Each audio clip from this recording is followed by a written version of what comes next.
কোর্টের নির্দেশে 25,000-এর বেশি যাদের চাকরি খারিজ হলো, এটা একটা ভয়ঙ্কর ইঙ্গিত দিচ্ছে।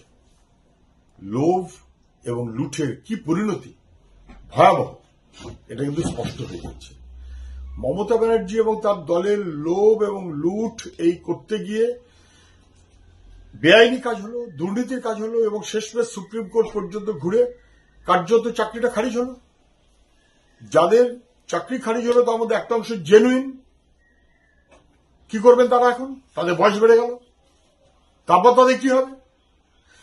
যারা কাজ করছিলেন লুঠের টাকা দিয়ে, তাদেরও বয়স বেড়ে গেল, তারা অন্য কোনো কাজ করতে পারতেন, বয়স বেড়ে গেল, তারাও বিপদের মধ্যে পড়লেন। দায় কিন্তু মমতা ব্যানার্জি, দায় অন্য কারণ না।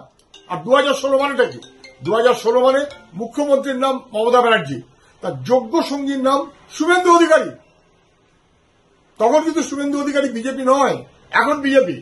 ফলে তৃণমূলের অপরাধে, মমতা ব্যানার্জি এবং শুভেন্দুদের অপরাধে তারা কেউ ভাগ করে নিয়ে তৃণমূল বিজেপি হতে পারেন, কিন্তু এদের লোভ, লালসা এবং লুট আর দুর্নীতি, তার দায় গোটা পশ্চিমবাংলার ভবিষ্যৎ প্রজন্মকে বিপর্যস্ত করছে। স্কুল শিক্ষার কি হবে? এই মানুষদের কি হবে? যারা রাস্তায় বসে আছেন তাদের কি হবে? তাদের বয়স তো বেড়ে গেল, এর দায় কি মুখ্যমন্ত্রী নেবেন?